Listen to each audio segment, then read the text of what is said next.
ചില സ്റ്റുഡൻസ് ഉണ്ടാവും ഒന്നും പഠിച്ചിട്ടുണ്ടാവില്ല, അവസാന സമയത്തേക്കായിരിക്കും ചിലപ്പോൾ സീരിയസ്നെസ് കയറിയിട്ടുണ്ടാവുക, തലേന്നായിരിക്കും ഉണ്ടാവുക, ഒന്നും പഠിച്ചിട്ടില്ലല്ലോ സാർ, അയ്യോ ഇനി എന്ത് ചെയ്യും, 7 ചാപ്റ്റർ ഉണ്ട്, ഞാൻ ഇനി എന്തെല്ലാം ചെയ്യും, എന്തൊക്കെ പഠിച്ചെടുക്കും എന്നുള്ള കൺഫ്യൂഷൻ ഉണ്ടാവുന്ന ഒരുപാട് സ്റ്റുഡൻസ് ഉണ്ടാവും. ഓൾറെഡി എല്ലാം പഠിച്ചു കഴിഞ്ഞ് റെഡി ആയവരൊക്കെ ഉണ്ടാവും. ഇവർക്കൊക്കെ വേണ്ടിയിട്ട് റിവിഷൻ സമയത്ത് നിങ്ങൾ നിർബന്ധമായിട്ടും കടന്നു പോകേണ്ടുന്ന ചില ടോപ്പിക്കുകളുണ്ട്. ഓരോ ചാപ്റ്ററും ആ ടോപ്പിക്കുകൾ പഠിച്ചില്ലേ, ഉറപ്പിച്ചില്ലേ, അത് കൃത്യമല്ലേ, ക്ലിയർ അല്ലേ, എൻ്റെ മൈൻഡിൽ സെറ്റല്ലേ, തീരെ പഠിക്കാത്തവർ അത് ഇരുന്നെങ്കിലും പഠിക്കാൻ, ഇത്രയെങ്കിലും ടോപ്പിക്കെങ്കിലും പഠിച്ചിട്ട് നിങ്ങൾ ആ ഒരു ലെവലിലേക്ക് എത്താൻ, നിങ്ങൾ ജയ ലെവലിലേക്കെങ്കിലും എത്താനും കൂടി ശ്രദ്ധിക്കണം. സോ എല്ലാവർക്കും വേണ്ടിയിട്ട് ഒരു ചാപ്റ്ററിന് നിങ്ങൾ നിർബന്ധമായിട്ടും ശ്രദ്ധിച്ചില്ലേ, എല്ലാ ടോപ്പിക്കും ഞാൻ പറയുന്നില്ല, നിർബന്ധമായിട്ടും ശ്രദ്ധിച്ചില്ലേ എന്ന് നോക്കേണ്ടുന്ന ചില ടോപ്പിക്, എല്ലാ ടോപ്പിക്കും ശ്രദ്ധിക്കണം, അത് വേറെ കാര്യം, എല്ലാ ടോപ്പിക്കും നോക്കണം. അവസാന സമയത്തേക്ക് ഇല്ലാത്ത സമയം ഉണ്ടാക്കി നോക്കുന്നവർക്ക് വേണ്ടിയിട്ട് ഞാൻ പറയുകയാണ്, എന്തായാലും ശ്രദ്ധിക്കേണ്ട ടോപ്പിക് കെമിക്കൽ ബോണ്ടിങ്ങിൽ ഒക്ടറ്റ് റൂളിൻ്റെ ലിമിറ്റേഷൻസ്, ഇതെല്ലാം പഠിക്കണം. ഇൻകംപ്ലീറ്റ് ഒക്ടറ്റ്, എക്സ്പാൻഡഡ് ഒക്ടറ്റ് എന്നൊക്കെ പറഞ്ഞിട്ട് ഈ ഒക്ടറ്റ് റൂളിൻ്റെ എല്ലാ കാര്യങ്ങളും നിങ്ങൾ ലിമിറ്റേഷൻസ് ഓഫ് ഒക്ടറ്റ് ചോദിച്ചാൽ ഇത് മൊത്തം എഴുതണം. ഒന്ന് സ്ക്രീൻഷോട്ട് എടുത്ത് പഠിച്ചോളുക. ഓരോന്നിനും എക്സാമ്പിളും കൂടെ അറിയുമെങ്കിൽ ഏറ്റവും നല്ലതാണ്. ഇതിന് എക്സാമ്പിൾ 2 BeCl2 BeCl3 പഠിച്ചു വെച്ചോ, ഇൻകംപ്ലീറ്റിന്. എക്സ്പാൻഡഡിന് SF6 പഠിച്ചു വെച്ചോ, PCl5 പഠിച്ചു വെച്ചോ, ഓഡ് നമ്പറിന് NO2 പഠിച്ചു വെച്ചോ, NO പഠിച്ചു വെച്ചോ, നോബിൾ ഗ്യാസ് റിയാക്ഷനിൽ പങ്കെടുക്കുന്നതിന് XCF2 XCF4 പഠിച്ചു വെച്ചോ. ഇതൊക്കെ ലിമിറ്റേഷൻസ് ഓഫ് ഒക്ടറ്റ് റൂളാണ്, നിർബന്ധമായിട്ടും പഠിച്ചില്ലേ എന്ന് ഉറപ്പിക്കണം. Then chemical bonding dipole moment. എന്താണ് ഡൈപോൾ മൊമെൻറ്റ്, ഡൈപോൾ മൊമെൻറ്റിൻ്റെ ഇക്വേഷൻ എന്താണ്, ഡൈപോളിൻ്റെ യൂണിറ്റ് എന്താണ്, ഈ സാധനങ്ങളൊക്കെ ഒന്ന് നോട്ട് ചെയ്ത് വെച്ചോ. ഡൈപോളിൻ്റെ equation mu equal to Q×R ആണ്. എന്നിട്ട് ഡൈപോളിൻ്റെ എന്താണെന്ന് പഠിച്ചതിന് ശേഷം നിർബന്ധമായിട്ടും അതിന് ചോദിക്കുന്ന ഒരു ക്വസ്റ്റ്യൻ ഉണ്ട്. എക്സാമ്പിൾ വെച്ചിട്ട് ഒരുപാട് ക്വസ്റ്റ്യൻ ചോദിക്കും. അതിൽ നിർബന്ധമായിട്ടും NH3 NF3 ഡൈപോൾ മൊമെൻറ്റ് കൂടുതൽ എന്ന ചോദ്യം ചോദിക്കും. നിങ്ങൾ എഴുതിക്കോളുക. NH3 ഡൈപോൾ മൊമെൻറ്റ്, ഈ ചിത്രം കാണിക്കുക. കാരണം NH3 എല്ലാ ആളുകളുടെയും ഡൈപോൾ മൊമെൻറ്റുകൾ ഒരേ ഡയറക്ഷനിലാണ്. എന്നാൽ NF3 3 ആളുകൾ താഴേക്കും ഒരാൾ മുകളിലേക്കുമാണ്. അപ്പോൾ പാർഷ്യൽ ക്യാൻസലേഷൻ വരും. അതുകൊണ്ട് NF3 കുറവാണ് എന്നുള്ള ഈ പാരഗ്രാഫും പഠിച്ചു വെച്ചോളുക. NH3 NF3 കണക്ട് ചെയ്തുള്ള ക്വസ്റ്റ്യൻ. ദെൻ VSEPR തിയറിയിൽ നിന്ന് എപ്പോഴും ചോദിക്കുന്ന പോസ്റ്റുലേറ്റ്സുകളുണ്ട്. ഒരു 4 പോസ്റ്റുലേറ്റെങ്കിലും പഠിച്ചു വെച്ചോളുക. VSEPR theory, valence shell electron pair repel each other, they stay at maximum distance to minimise the repulsion എന്നൊക്കെ പറഞ്ഞിട്ട് എഴുതുന്ന LP greater than, LP greater than, BP എന്ന് പറയുന്ന ഈ സംഗതി പോസ്റ്റുലേറ്റ്സ് പഠിച്ചില്ലേ എന്ന് ഉറപ്പുവരുത്തണം.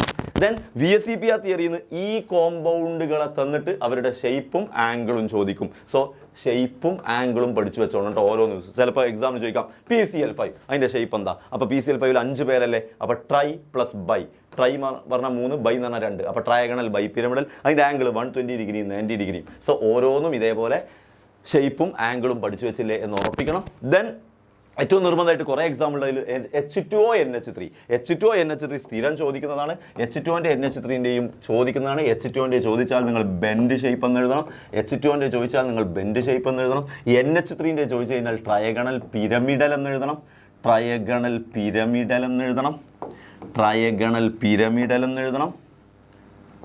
NH3-ൻ്റെ ചോദിച്ചാൽ ആംഗിളും നിങ്ങൾ എഴുതി കൊടുക്കണം. NH3-ൻ്റെ ആംഗിൾ ചോദിച്ചാൽ 107 ഡിഗ്രി എന്ന് എഴുതണം.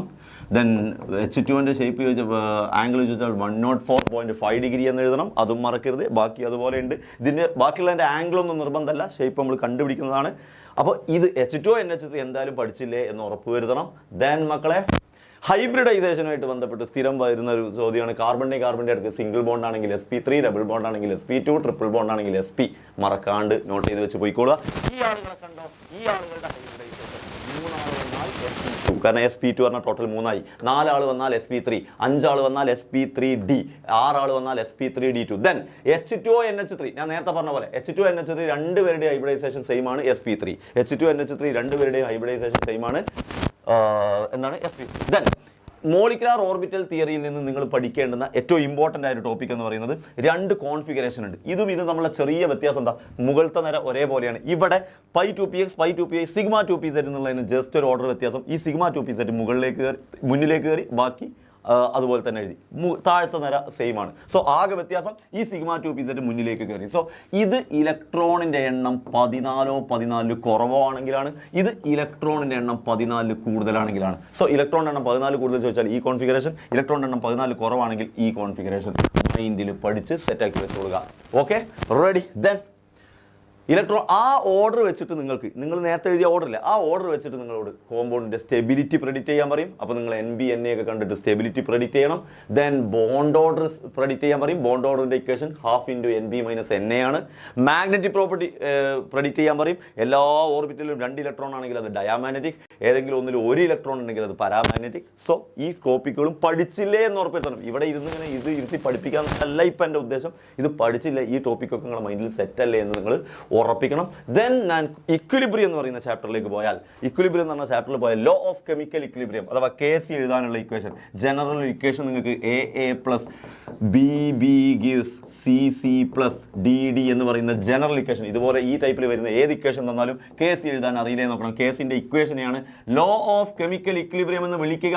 എൻ്റെ മക്കൾസ് C × C C × D / DD A × B / B. ഇതാണ് നമ്മുടെ KCയുടെ ഇക്വേഷൻ. ഈ ഇക്വേഷൻ എഴുതുന്നതിനെയാണ് ലോ ഓഫ് കെമിക്കൽ ഇക്വിലിബ്രിയം എന്ന് പറയുക. അത് പഠിച്ചില്ലേ എന്ന് ഉറപ്പ് വരുത്തണം. ദെൻ KCയും KPയും തമ്മിലുള്ള റിലേഷൻ, അതുമായിട്ട് ബന്ധപ്പെട്ട ക്വസ്റ്റ്യൻസ് ചോദിക്കും. KCയും KPയും തമ്മിലുള്ള റിലേഷൻ KP = KC × RT⁴ ഇതറിയില്ലേ എന്ന് ഉറപ്പ് വരുത്തുക.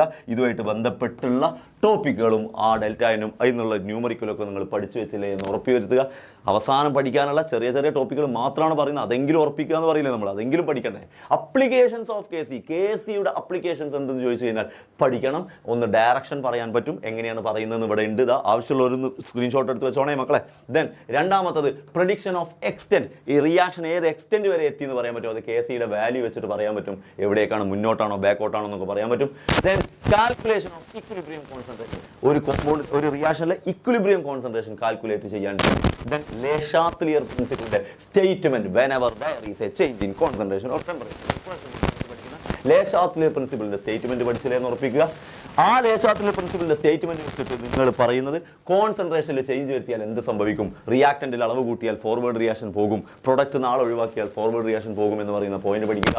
ടെമ്പറേച്ചർ എക്സോതെർമിക് റിയാക്ഷൻ ആണെങ്കിൽ ടെമ്പറേച്ചർ കുറക്കണം for forward reaction, endothermic reaction ആണെങ്കിൽ ടെമ്പറേച്ചർ കൂട്ടണം ഫോർ ഫോർവേഡ് റിയാക്ഷൻ എന്നും നമ്മൾ പഠിച്ചിട്ടുണ്ട്. അതും ഉറപ്പുവരുത്തുക.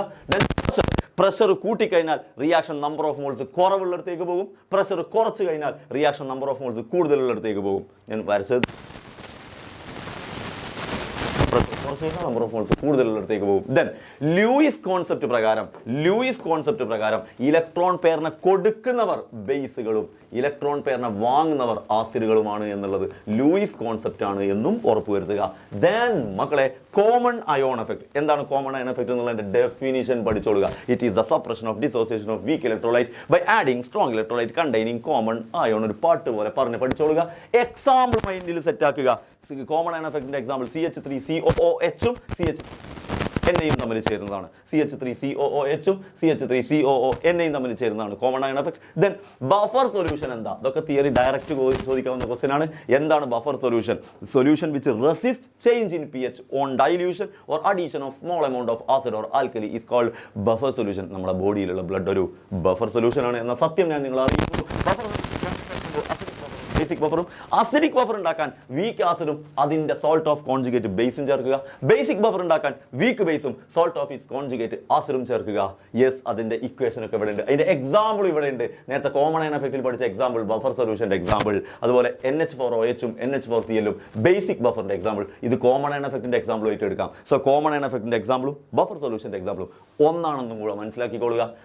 ദെൻ തെർമോഡൈനാമിക്സിലേക്ക് കയറുകയാണെങ്കിൽ റെഡി മക്കളെ. ഈ എക്സ്റ്റെൻസീവ് പ്രോപ്പർട്ടീസ് എന്താണ്, ഇന്റൻസീവ് പ്രോപ്പർട്ടീസ് എന്താണ് ചോദിക്കും.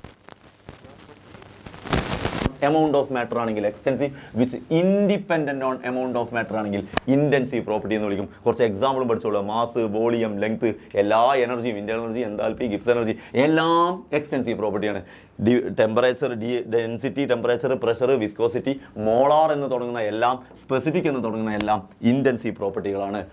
സ്റ്റേറ്റ് ഫംഗ്ഷൻ എന്താ, പാത്ത് ഫംഗ്ഷൻ എന്താണെന്ന് ചോദിക്കും. സ്റ്റേറ്റ് ഫംഗ്ഷൻ എന്ന് പറഞ്ഞാൽ ഇനീഷ്യൽ ആൻഡ് ഫൈനൽ സ്റ്റേറ്റിനെ മാത്രം ഡിപ്പെൻഡ് ചെയ്യുന്ന ഫംഗ്ഷനുകളാണ് സ്റ്റേറ്റ് ഫംഗ്ഷൻ. പാത്ത് ഫംഗ്ഷൻ എന്ന് പറഞ്ഞു കഴിഞ്ഞാൽ ആ സിസ്റ്റം ഫോളോ ചെയ്യുന്ന എല്ലാ പാത്തിനെയും ഡിപ്പെൻഡ് ചെയ്യുന്ന ഫംഗ്ഷനാണ്. അതിൽ ഏറ്റവും ഇമ്പോർട്ടൻ്റ് ആയിട്ട് ഒരു ലോജിക്ക് പറഞ്ഞുതരാം. പാത്ത് ഫംഗ്ഷനിൽ നിങ്ങൾക്ക് ഈ ചാപ്റ്ററിൽ രണ്ടേ ആളുള്ളൂ, ഹീറ്റും വർക്കും മാത്രമാണ് പാത്ത് ഫംഗ്ഷൻ. ക്യൂ ഡബ്ല്യു മാത്രമാണ്, ഹീറ്റും വർക്കും മാത്രമാണ് പാത്ത് ഫംഗ്ഷൻ. ബാക്കിയെല്ലാം സ്റ്റേറ്റ് ഫംഗ്ഷനാണ്. Then sign convention very important ആണ്. ഈ ചാപ്റ്ററിൽ മൈനസോ പ്ലസോ കണ്ടാൽ നിങ്ങൾ മനസ്സിലാക്കേണ്ടത്, മൈനസ് കണ്ടാൽ അത് സിസ്റ്റത്തിൽ നിന്ന് പുറത്തുപോയി, പ്ലസ് കണ്ടാൽ അത് സിസ്റ്റത്തിൻ്റെ ഉള്ളിലേക്ക് കയറി, പ്ലസ് കണ്ടാൽ ഉള്ളിലേക്ക്, മൈനസ് കണ്ടാൽ പുറത്തേക്ക് എന്നത് മാത്രം ഓർത്തിച്ചാൽ മതി. അതാണ് ഇവിടെ പറഞ്ഞത്. യെസ്, ദെൻ മക്കളെ, ഇന്റേണൽ എനർജിയിൽ മെയിനായിട്ട് പഠിക്കാനുള്ള ഫസ്റ്റ് ലോ ഓഫ് തെർമോഡൈനാമിക്സിന്റെ സ്റ്റേറ്റ്മെന്റ് ഡയറക്റ്റ് ചോദിക്കാൻ ചാൻസ് ഉണ്ട്. Energy can neither be created nor be destroyed. Then തെർമോഡൈനാമിക്സിലെ ഹെസസ് ലോ എപ്പോഴും സ്റ്റേറ്റ്മെന്റ് ആയി ചോദിക്കാറുണ്ട്. എന്താണ് Hess's law? Total enthalpy change for a process is same whether the reaction taking place in a single step or in several steps. Okay, Hess's ലോയും പഠിച്ചു വെച്ചോളുക. Entropy എന്ന് പറഞ്ഞാൽ ഡിസോർഡർനെസ്സിൻ്റെ അളവാണല്ലോ. എത്രത്തോളം ഡിസോർഡറായി എന്നുള്ളതിൻ്റെ അളവാണ് എൻട്രോപ്പി. ഒരു സിസ്റ്റം എത്രത്തോളം ഡിസോർഡറായി എന്നുള്ളതിൻ്റെ അളവാണ് എൻട്രോപ്പി. ആൻഡ് ഓൾസോ എൻട്രോപ്പിയുടെ equation delta S equal to Q/T. Delta S equal to Q/T ആണ് എൻട്രോപ്പിയുടെ ഇക്വേഷൻ ഓർത്ത് വെച്ചോളാം. ഗിബ്സ് ഫ്രീ എനർജി, നിങ്ങളുടെ കയ്യിൽ ഒരു പ്രോസസ്സ് ചെയ്യാൻ ആവശ്യമായ, ഒരു വർക്ക് ചെയ്യാൻ ആവശ്യമായ എനർജി, അവൈലബിൾ ആയ എനർജിയെ വിളിക്കുന്ന പേരാണ് ഗിബ്സ് ഫ്രീ എനർജി. ആ ഗിബ്സ് ഫ്രീ എനർജിൻ്റെ equation G equal to H-TS. delta G equal to delta H minus T delta S. delta G equal to delta G equal to delta H minus T delta S. ഇനി ഏറ്റവും important ആയ ഒരു point ഇവിടെ ഉണ്ട്. Delta ജിയുടെ value വെച്ചിട്ട് നമുക്കൊരു process spontaneous ആണോ നോൺ സ്പോണ്ടേനിയസ് ആണോ ഇക്വിലിബ്രിയം ആണോ എന്ന് പറയാൻ പറ്റും. ഡെൽറ്റ ജിയുടെ വാല്യൂ 0യേക്കാൾ ചെറുതായാൽ സ്പോണ്ടേനിയസ്, 0യേക്കാൾ വലുതായാൽ നോൺ സ്പോണ്ടേനിയസ്. G0 ഈക്വൽ ആണെങ്കിൽ ഇക്വിലിബ്രിയവുമായിരിക്കും എന്നും മക്കൾ പഠിച്ചു വെച്ചോളുക. ദെൻ റിഡോക്സ് റിയാക്ഷനിലേക്ക് കയറി കഴിഞ്ഞാൽ എന്താണ് ഓക്സിഡേഷൻ എന്ന് പറയാൻ വേണ്ടിയിട്ട് ഓക്സിഡേഷൻ നമ്പർ കൺസെപ്റ്റ് പ്രകാരം ഓക്സിഡേഷൻ നമ്പർ കൂടിയാൽ ഓക്സിഡേഷൻ, ഓക്സിഡേഷൻ നമ്പർ കൂടിയാൽ ഓക്സിഡേഷൻ, ഓക്സിഡേഷൻ നമ്പർ കുറഞ്ഞാൽ റിഡക്ഷൻ, ഓക്സിഡേഷൻ നമ്പർ കൂടിയാൽ ഓക്സിഡേഷൻ, ഓക്സിഡേഷൻ നമ്പർ കുറഞ്ഞാൽ റിഡക്ഷൻ. ദെൻ സ്റ്റോക്ക് നൊട്ടേഷൻ എഴുതാൻ ചോദിക്കും. ഒരു എലമെന്റ് തന്നിട്ട് അതിത്തെ മെറ്റലിൻ്റെ ഓക്സിഡേഷൻ നമ്പർ റോമൻ ലെറ്ററിൽ എഴുതുന്നതിനെയാണ് സ്റ്റോക്ക് നൊട്ടേഷൻ എന്ന് വിളിക്കുക. ഫോർ എക്സാമ്പിൾ Tl2O ആണ് ചെയ്യുന്നതെങ്കിൽ Tl2O എന്ന് പറയുന്ന കോമ്പൗണ്ടിൽ Tl2O എന്ന് പറയുന്ന കോമ്പൗണ്ടിൽ Tl2O എന്ന് പറയുന്ന കോമ്പൗണ്ടിൽ ഓക്സിജന്റെ ചാർജ് -2 ആണ്. താലിയത്തിന്റെ ചാർജ് ഇത് ചെയ്യുമ്പോൾ +1 കിട്ടും. കാരണം +1 × 2 +2 -2 ടോട്ടൽ 0 കിട്ടണം. അപ്പോൾ താലിയത്തിന്റെ ചാർജ് +1 അല്ലേ? ആ +1 നിങ്ങൾ റോമൻ ലെറ്ററിൽ കാണിക്കുന്നതിനാണ് എന്ത് വിളിക്കുക? ഇങ്ങനെ Tl2O റോമൻ ലെറ്ററിൽ കാണിക്കുന്നതിനാണ് എന്ത് വിളിക്കുക? Stock notation. അപ്പോൾ സ്റ്റോക്ക് നൊട്ടേഷൻ എഴുതാൻ അറിയില്ലേ? കുറച്ച് എക്സാമ്പിളൊക്കെ എടുത്തിട്ട് ചെയ്ത് നോക്കുക. എഴുതാൻ അറിയില്ലേ? ആ ടോപ്പിക്കും മിസ്സാവാണ്ടിരിക്കുക. Then disproportionation reaction. ഒരു റിയാക്ഷനിൽ ഒരാൾക്ക് തന്നെ ഓക്സിഡേഷനും അയാൾക്ക് തന്നെ സൈമൾട്ടേനിയസ് ആയിട്ട് റിഡക്ഷനും നടക്കുന്നതിനെ വിളിക്കുന്ന പേരാണ് ഡിസ്പ്രൊപ്പോർഷനേഷൻ റിയാക്ഷൻ. ഏറ്റവും സിമ്പിളായിട്ട് പഠിക്കാവുന്ന എക്സാമ്പിൾ ഇത്. ഡിസ്പ്രൊപ്പോർഷനേഷൻ റിയാക്ഷൻ ഒരു എക്സാമ്പിൾ പഠിച്ചു വെച്ചുകൊണ്ട് 2H2O2 gives 2H2O + O2. Hydrogen peroxide break ചെയ്ത് വാട്ടറും ഓക്സിജനും ഉണ്ടാകുന്ന റിയാക്ഷൻ ഡിസ്പ്രൊപ്പോർഷനേഷൻ റിയാക്ഷൻ എക്സാമ്പിളാണ് മക്കളെ. ദെൻ സ്ട്രക്ചർ ഓഫ് ആറ്റത്തിലേക്ക് നമ്മൾ വരികയാണെങ്കിൽ, ഓണം എക്സാമിൻ്റെ ടോപ്പിക്കിലേക്ക് വരികയാണെങ്കിൽ നിർബന്ധമായിട്ടും റുദർഫോർഡ് മോഡൽ ഓഫ് ആറ്റത്തെക്കുറിച്ച് എല്ലാം അറിയില്ലേ എന്ന് ഉറപ്പിക്കണേ. റുദർഫോർഡ് മോഡലിൻ്റെ ഒബ്സർവേഷൻ, അദ്ദേഹം ആൽഫ റൈസ് പിന്നെ ഗോൾഡ് ഫോയിലേക്ക് അടിച്ചപ്പോൾ കണ്ട കാര്യങ്ങൾ, അതിൽ നിന്ന് അദ്ദേഹം കണ്ടെത്തിയ കൺക്ലൂഷൻസ് സ്ക്രീൻഷോട്ട് എടുത്തോളൂ, ഞാനിവിടെ ഉണ്ട്. ദെൻ അതുപോലെ തന്നെ പോസ്റ്റുലേറ്റ്സ്, ലിമിറ്റേഷൻസ്, ഇതെല്ലാം പഠിച്ചില്ലേ എന്ന് ഉറപ്പിക്കണം. സ്ഥിരം ചോദിക്കുന്ന ക്വസ്റ്റ്യനാണ്, ഇതിലേതെങ്കിലും ഒന്ന് ചോദിക്കാറുണ്ട്. ദെൻ ഹൈഡ്രജൻ സ്പെക്ട്രത്തിലെ ആ 5 സീരീസുകൾ, Lyman series, Balmer series, Paschen series, Brackett series, Pfund series, LBP, ഇത് പഠിച്ചില്ലേ എന്ന് ഉറപ്പിക്കുക. ഇവരെ കാണപ്പെടുന്ന റീജിയൻ ഓർത്തില്ലേ നോക്കുക. ഫോർ എക്സാമ്പിൾ ചോദിക്കുക എക്സാമിന്, ബാമർ സീരീസ് കാണപ്പെടുന്ന റീജിയൻ ഏത്? അപ്പോൾ നിങ്ങൾ എഴുതണം വിസിബിൾ. പാഷൻ സീരീസ് കാണപ്പെടുന്നത് എവിടെ? അപ്പോൾ നിങ്ങൾ എഴുതണം ഇൻഫ്രാറെഡ്. അതും ചോദിക്കാറുണ്ട്. ദെൻ അതിന് വരുന്ന ഇക്വേഷനും പഠിച്ചു വെക്കണേ.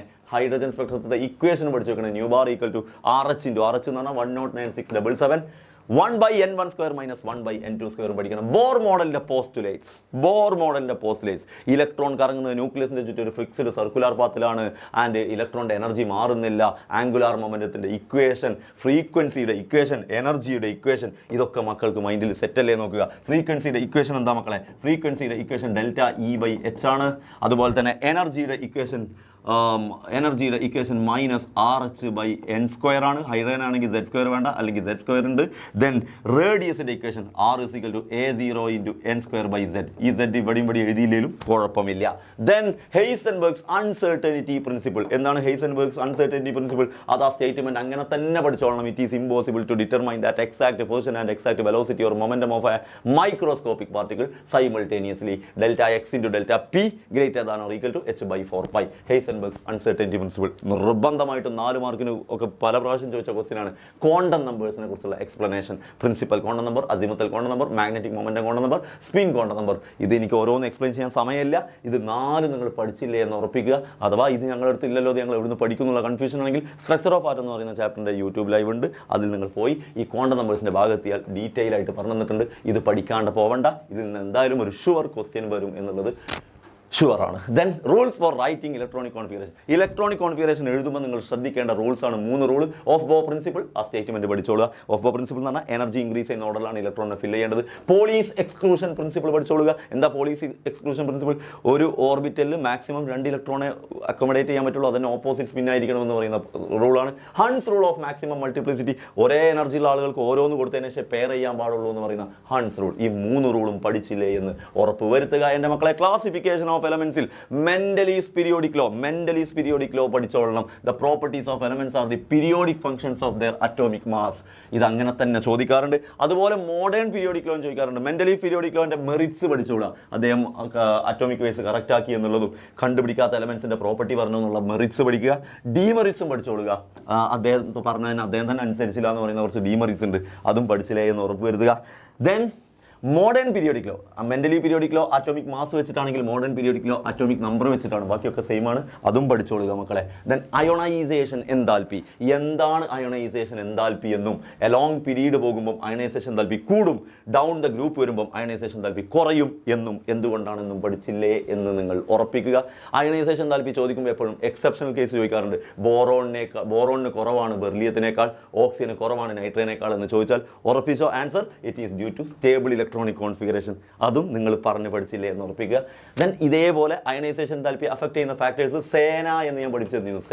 സേന എന്ന് പറഞ്ഞു കഴിഞ്ഞാൽ എസ് എന്ന് പറഞ്ഞാൽ ഷീൽഡിംഗ് എഫക്ട്, ഇ എന്ന് പറഞ്ഞാൽ ഇലക്ട്രോണിക് കോൺഫിഗറേഷൻ, എൻ എന്ന് പറഞ്ഞാൽ ന്യൂക്ലിയർ ചാർജ്, എ എന്ന് പറഞ്ഞാൽ ആറ്റോമിക് സൈസ്. സേന. ദെൻ ഇലക്ട്രോൺ ഗെയിൻ എന്താൽപ്പി നേരെ തിരിച്ച് അയണൈസേഷൻ താല്പര്യം ഇലക്ട്രോണിനെ പുറത്താക്കുന്നതാണെങ്കിൽ ഇലക്ട്രോൺ ഗെയിൻ എന്താൽപ്പി ഇലക്ട്രോണിനെ ഉള്ളിലേക്ക് എടുക്കുന്നതാണ്. So along period electron gain enthalpy more negative ആകും. Down the group electron gain enthalpy less negative ആകും. ഇലക്ട്രോൺ ഗെയിൻ എന്താൽപ്പിൻ്റെ ഡെഫിനിഷനും പഠിച്ചോളുക.